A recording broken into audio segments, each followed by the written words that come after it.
सावी नाज़रीन, इस वक्त हम मौजूद हैं आबाद हाउस और आबाद के जो चेयरमैन हैं आसिफ समसम साहब का इंटरव्यूज़ के लिए आए हैं। जो तामीराती शोबे से वाबस्ता लोग हैं, काफ़ी परेशान थे, तो उनका मौक़िफ़ आवाम के सामने रखने के लिए हम यहाँ पर आए चलते हैं आसिफ समसम की तरफ।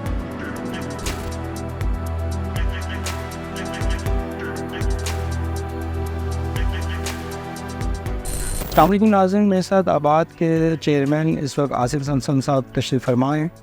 आज इंटरव्यू का जो मकसद है वो ये है कि हमने कुछ दिन पहले DG SBCA इसहाक खोड़ो साहब का इंटरव्यू किया था। उसमें कुछ सवालात उनसे हमने किए थे, उसके कुछ उन्होंने जवाब दिए थे। उस जवाब के सिलसिले में हम यहाँ पर आए कि आबाद के जो मेंबरान हैं उनका कुछ काम SBCA में रुका हुआ है या हो रहा है। कैसे हैं आप? ठीक हैं? फर्स्ट क्लास, अल्हम्दुलिल्लाह। आप ठीक है? खैरियत? जी अल्हम्दुलिल्लाह, मैं ठीक हूँ। अच्छा, मैं आपसे ये पूछना चाह रहा था कि आबाद के जितने भी मेंबरान हैं उनके जो यानी कि जैसे कमर्शियल प्लाजाज हैं उसमें आपकी रजिस्ट्रेशन करवाते हैं लोग, उसके बाद रजिस्ट्रेशन के बाद एक प्रोसेस है आप लोगों का, उसके बाद अप्लाई करते हैं हाई राइज़ की अप्रूवल के लिए। तो अप्रूवल्स हो रही हैं या रुकी हुई हैं? क्योंकि उनका ये कहना था कि अप्लाई करने के बाद 15 दिन के बाद हाई राइज़ अप्रूवल हो जाती है, तो ऐसा कोई सिलसिला है? बिस्मिल्लाहिर्रहमानिर्रहीम। बहुत शुक्रिया आपका, आपने आबाद को टाइम दिया जी। और आपने इस बड़े हॉट इशू पे मेरे से आपने बात करने के लिए आबाद का विज़िट किया। बेसिकली कोई भी हाई राइज बिल्डिंग है तो रजिस्ट्रेशन नहीं है। बेसिकली कोई भी मेंबर जो आबाद का ना हो या कोई ऐसा बंदा जो आबाद का मेंबर ना हो, तो ये एक SOP है सिंध बिल्डिंग कंट्रोल अथॉरिटी के साथ कि वो कमर्शियल बिल्डिंग की अप्रूवल उसको नहीं मिलती सिंध बिल्डिंग कंट्रोल अथॉरिटी, ठीक है। और साथ ही ये जिसे हम हमेशा कहते हैं कि जब आप कोई भी सबमिशन जमा करते हैं और उसकी जो भी रिक्वायरमेंट हैं, जो NOCs हैं, जो उसका स्टेटस ऑफ लैंड है, तो वो लाजमी जो अगर आबाद का मेंबर है तो वो एक लाइसेंस ही होता है सिंध बिल्डिंग कंट्रोल से, उसको पास लाइसेंस है, तो वो सारी वो SOPs भी जानता है, सारे वो तरीक़ेकार को NOCs के और जो अप्रूवल्स के हैं उनको पता है कि किस किस डिपार्टमेंट से उसने करना है। तो वो तो एक अलग है कि रजिस्ट्रेशन, जैसे आपने कहा, तो कोई रजिस्ट्रेशन नहीं है, एक मेंबर होना ज़रूरी है आबाद का, ठीक है। दूसरी बात ये कि आपने कहा कि आपने DG SBCA का हवाला दिया कि वो आपसे कह रहे थे कि 15 दिन में हम अप्रूवल कर देते हैं। तो अल्लाह से मेरी दुआ है कि जो उनकी सोच है और जो उन्होंने कहा और जिस तरह के 15 दिन में हो जाए तो हम बड़े खुश होंगे कि 15 दिन में ये अप्रूवल हो जाए। और अगर कोई चंद उन्होंने किए भी हों तो मेरा ख्याल है उन्होंने उसी के हवाले से बात की होगी, तो मैं बहुत अच्छी बात है, ये अच्छी बात है। एक DG आपसे ये कहे कि मैं 15 दिन में कर देता हूँ, ठीक है, तो मैं समझता हूँ कि इससे अच्छी बात क्या हो सकती है। हमारा तो हमेशा से ये ख्वाहिश रही है, मुतालबा रहा है कि ऑन टाइम अप्रूवल्स मिलनी चाहिए, क्योंकि ये कोई जो प्रोजेक्ट्स होते हैं ना, ये खाली कोई बिल्डिंग कंट्रोल के नक्शे को हम प्रोजेक्ट नहीं कहते, तो ये प्रोजेक्ट्स वो हैं। बीइंग अ चेयरमैन आबाद, मैं आपको ये मतलब हम हमेशा कहते हैं कि मिलियंस ऑफ जॉब हमसे रिलेट है।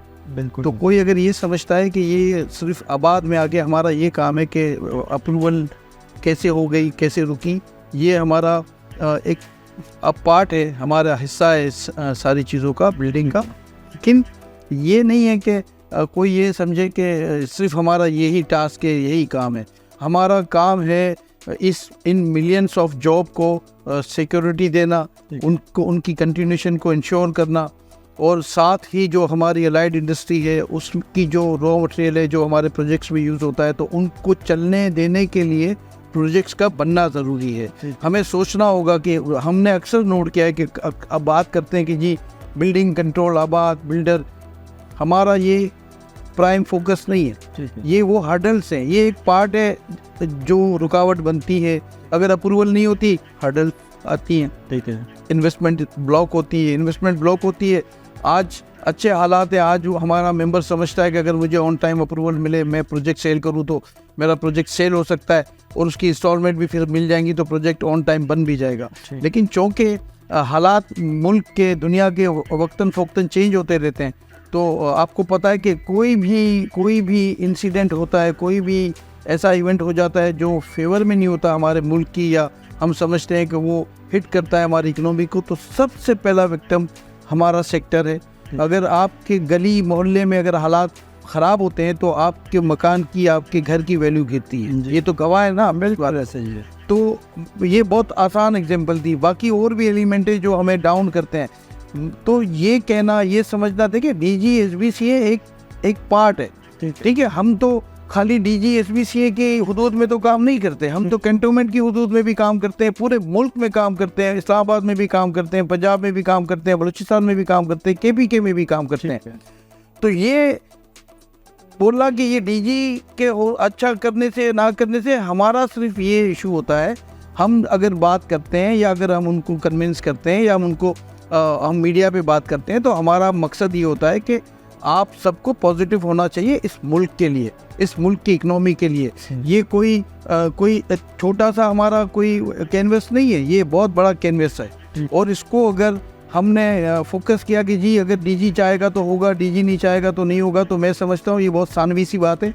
और ये समझना चाहिए हमारे जो भी अरबाब अख्तियार हैं। और मैं समझता हूँ जो आज निगरां हुकूमत है, मैं ये ज़रूर इंश्योर करता हूँ कि निगरां हुकूमत का आज ये टास्क है कि जो रुकावट भी है हमारे सेक्टर में वो दूर हो जाए। वो चाहते हैं कि हर इदारे में, खाली DGSBCA या SBCA की बात नहीं है, हर वो इदारा जो रिलेट करता है हमारी इंडस्ट्री के साथ, उसकी गवर्निंग बॉडी में हमारे मेंबर होने चाहिए नोटिफाइड, इसलिए कि जो रुकावटें हैं या जो इश्यूज़ हैं उसको सॉल्व किया जाए। तो हमारा भी मकसद कोई ज़ाती मकसद नहीं है। हम चाहते हैं कि अगर गवर्निंग बॉडी में यहाँ के इस इंडस्ट्री के लोग, कंस्ट्रक्शन इंडस्ट्री के लोग अगर नोटिफाइड होते हैं, तो हमारा मकसद है कि बड़े कैनवस में इस इंडस्ट्री में जो भी हर्डल्स हो, रुकावटें हो, वो दूर हो जाए। जस्ट